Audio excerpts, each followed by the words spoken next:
BBC বাংলার সান্ধ্য অধিবেশন প্রবাহতে আপনাদের স্বাগত।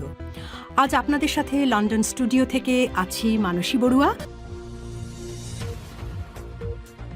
বাংলাদেশের সর্বশেষ গুরুত্বপূর্ণ আপডেট সংবাদ আপনাকে স্বাগত। শুরুতেই সংবাদ শিরোনাম, পরে বিস্তারিত। প্রথমে জানাবো আমাদের হাতে থাকা সর্বশেষ গুরুত্বপূর্ণ সবথেকে তাজা আপডেট সংবাদ। দাওয়াত না দেয় মাদ্রাসা সব খাবার খেয়ে ফেলল বিএনপির নেতাকর্মীরা।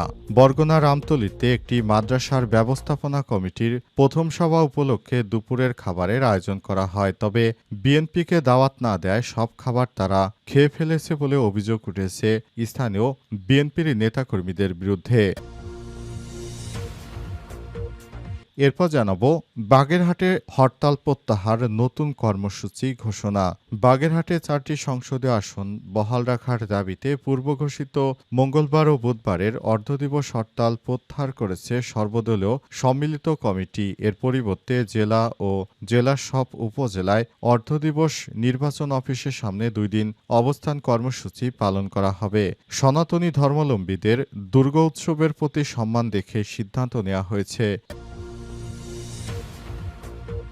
এদিকে নতুন শিক্ষার্থীদের ফুল কলম চকলেট দিয়ে বরণ করে নিল ছাত্রদল। চাঁদপুরের মতলব সরকারি কলেজের 2025-26 শিক্ষাবর্ষের একাদশ শ্রেণীর নবীন শিক্ষার্থীদের ফুল ও শিক্ষা উপকরণ উপহার দিয়ে বরণ করল শাখা ছাত্রদল। আজ কলেজের মূল ফটকে নবীন শিক্ষার্থীদের হাতে ফুলের শুভেচ্ছা বার্তা তুলে দেয় বিএনপির ছাত্রদলের নেতাকর্মীরা। এদিকে ইভ্যালি থেকে বেরিয়ে একই কায়দায় প্রতারণা, নারী গ্রেপ্তার। ই-কমার্স প্রতিষ্ঠান ইভ্যালি থেকে চাকরি হারিয়ে একই কায়দায় সামাজিক যোগাযোগ মাধ্যমে নতুন পেজ খুলে প্রতারণার মাধ্যমে সাধারণ মানুষের অর্থ আত্মসাতের অভিযোগে রাজধানীর মিরপুর এলাকা থেকে এক নারী প্রতারককে গ্রেপ্তার করা হয়েছে। এবং সর্বশেষ জানাবো দুর্গাপূজা ঘিরে ষড়যন্ত্রের সুযোগ বন্ধে সকলকে সজাগ থাকার আহ্বান প্রধান উপদেষ্টার। আসন্ন দুর্গাপূজা উপলক্ষে সবাইকে নিরাপত্তা যেন বিঘ্নিত না হয় এজন্য সবাইকে সজাগ থাকার আহ্বান জানিয়েছেন অন্তর্বর্তীকালীন সরকারের প্রধান উপদেষ্টা প্রফেসর ডক্টর মোহাম্মদ ইউনূস। প্রিয় দর্শক, এতক্ষণ শুনছিলেন সংবাদ শিরোনাম, এবারে বিস্তারিত। তবে তার আগে বন্ধুরা অনুরোধ থাকবে এই সংবাদটিতে একটি লাইক দিন। এই চ্যানেলে আপনি নতুন হয়ে থাকলে আমাদের সংবাদটি দেখতে দেখতে চ্যানেলটি সাবস্ক্রাইব করে রাখুন। কমেন্ট করে বন্ধুরা আপনার মূল্যবান মতামত জানিয়ে দিন আপনি বিশ্বের কোন দেশ থেকে বা বাংলাদেশের কোন স্থান থেকে আমাদের সংবাদটি দেখছেন এবং শুনছেন। আর বন্ধুরা এই সংবাদটি আপনার সোশ্যাল মিডিয়া ফেসবুকে শেয়ার করে বন্ধুদেরও দেখার সুযোগ করে দিন। এবারে বিস্তারিত। দাওয়াত না দেয় মাদ্রাসার সব খাবার খেয়ে গেলেন বিএনপির নেতাকর্মীরা। বরগুনায় আমতলীতে একটি মাদ্রাসার ব্যবস্থাপনা কমিটির প্রথম সভা উপলক্ষে দুপুরে খাবারের আয়োজন করা হয়। তবে দাওয়াত না দেয় সব খাবার খেয়ে ফেলার অভিযোগ উঠেছে স্থানীয় বিএনপির নেতাকর্মীদের বিরুদ্ধে। আজ উপজেলার গুলিশাখালী ইউনিয়নের ম আমজাদিয়া আলিম মাদ্রাসায় এই ঘটনা ঘটে।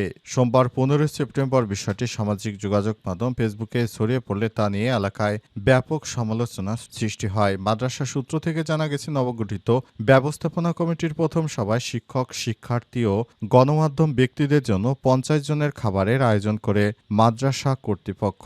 ওই খাবারগুলো মূলত বাচ্চাদেরকেই বেশি দেওয়া হতো। সেসব খাবারগুলো বিএনপির স্থানীয় নেতৃত্ববৃন্দরা তারা অভিযোগ করে তাদেরকে দাওয়াত দেওয়া হয়নি, তাই তারা সেসব খাবার খেয়ে সাবার করেছে। সেই খাবারগুলো খাওয়ার পর ইতিমধ্যেই বিষয়টি সামাজিক যোগাযোগ মাধ্যম ফেসবুকে ভাইরাল হয় এবং ভাইরাল হওয়ার পরই পুরো দেশ জুড়ে চাঞ্চল্য অবস্থা বিরাজ করছে। কারণ মাদ্রাসায় বিশেষ করে এতিম শিশু বাচ্চাদের খাবারগুলো দেওয়া হয়, কিন্তু সেসব খাবারও বিএনপির নেতৃত্ববৃন্দরা খেয়ে ফেলল। এটা আসলে অমানবিক কাজ ছাড়া আর কিছুই নয়।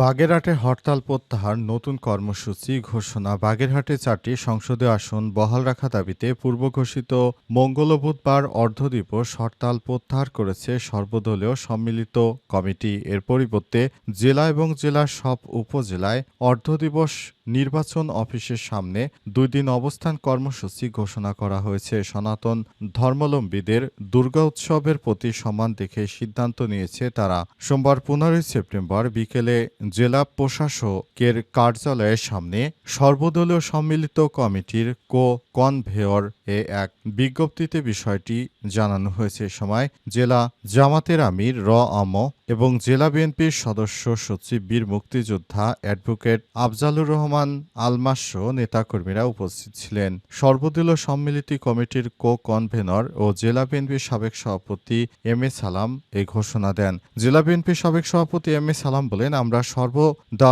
জনগণের পাশে আছি। ধর্মীয় উৎসবকে সামনে রেখে সাধারণ মানুষের চলাচলে যেন কোনো বিঘ্নতা না ঘটে, এজন্য আমরা এই ব্যবস্থা গ্রহণ করেছি। আমাদের হরতাল কর্মসূচি, অবরোধ কর্মসূচি চলমান থাকবে। সেটা হচ্ছে হিন্দু ভাইদের দুর্গাপূজা যখন শেষ হবে আমরা এই কর্মকাণ্ডটি আবার নতুন করে শুরু করতে চলেছি। এই দুর্গাপূজা উপলক্ষে আমরা সাধারণ মানুষকে কষ্ট দিতে চাই না, তাই আপাতত আন্দোলন কর্মসূচি প্রত্যাহার করা হলো। তবে দুর্গাপূজা শেষে আমাদের সংসদে আসন পুনর্বহালের দাবিতে আমরা নতুন করে এই আন্দোলন কর্মসূচি আবার শুরু করব। এ সময় তারা বলেন, আমাদের আসন কেটে গাজীপুর নেয়ার এই ধরনের ঘৃণিত কাজ আমরা করতে দেব না। আমাদের আসন ফেরত চাই। এই আসনে আমাদের দীর্ঘদিনের প্রত্যাশা ছিল, সেই প্রত্যাশা পূরণ হবে। এই আসন ঘিরে আমাদের সব স্বপ্ন, এই স্বপ্নই আমরা দেখছি। নবীন শিক্ষার্থীদের ফুল কলম চকলেট দিয়ে বরণ করে নিল বিএনপির ছাত্রদল। চাঁদপুরের মতলবে সরকারি কলেজের 2025-26 শিক্ষাবর্ষে শিক্ষার্থীদেরকে ফুল ও চকলেট দিয়ে শুভেচ্ছা জানিয়েছে বিএনপির ছাত্রদল। ছাত্রদল জানিয়েছে তারা নতুন শিক্ষার্থীদেরকে কলেজে শুভেচ্ছা জানিয়েছে। বিশেষ করে ছাত্রদলের নেতাকর্মীদের বিরুদ্ধে বিভিন্ন অপপ্রচার হচ্ছে, তাই অপপ্রচার যেন না হয়, তারা শিক্ষার্থীদেরকে এখন থেকে অনেক ভালোবাসবে, তাদেরকে আগলে রাখবে। ছোট ভাইরা যেন কলেজে এসে কোনো ধরনের সমস্যায় না পড়ে, এজন্য বিএনপির হাইকমান্ডের পক্ষ থেকে নির্দেশ দেওয়ার পরই তারা নানা কর্মসূচি হাতে নিয়েছে। বিশেষ করে ঢাকা বিশ্ববিদ্যালয় ও জাহাঙ্গীরনগর বিশ্ববিদ্যালয়ে ছাত্রদলের হারার পর তারা আগের থেকে অনেক বেশি সহনশীল আচরণ করতে শুরু করেছে। তারা বুঝতে পেরেছে তাদের সহিংস আচরণ দেশের মানুষ আর ভালোভাবে নিচ্ছে না। অন্তর্বর্তীকালীন সরকারের প্রধান উপদেষ্টা ক্ষমতায় আসার পর দেশজুড়ে বিএনপির চাঁদাবাজি রাহাজানি অনেক অংশে বেড়ে যায়। তাই বিএনপির নেতাকর্মীরা ডাকসু ও জাকসু নির্বাচনে হারে। তাই এখন তাদের হাত থেকে অনেকেই তাদের নেতাকর্মীদের বেপরোয়া আচরণকেই দায়ী করছে। নতুন করে তারা আগের থেকে একটু ভালো হওয়ার চেষ্টা করছেন। ভ্যালি থেকে বেরিয়ে একই কায়দায় নতুন করে প্রতারণা, নারী আবারও গ্রেপ্তার।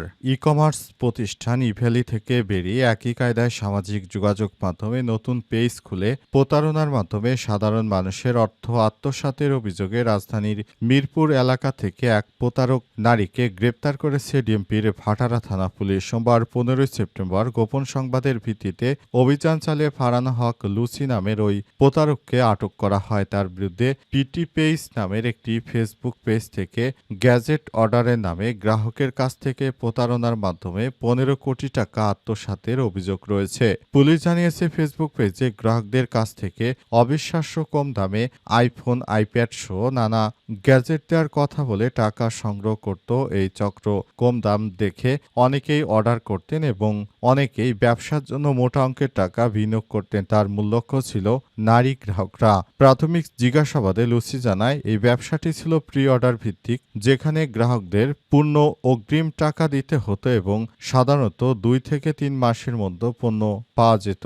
ভালো রিভিউ দেখে অনেকেই অর্ডার করতে থাকেন এবং সেখানেই প্রতারণা তিনি শুরু করেন। প্রাথমিক তদন্তে প্রায় 15 থেকে 20 কোটি টাকা গ্রাহকদের কাছ থেকে নিয়েছেন বলে অভিযোগ পাওয়া গেছে বলে জানায় পুলিশ। ফারহানা হক লুসি ও তার স্বামী প্রথমে ভ্যালিতে চাকরি করত।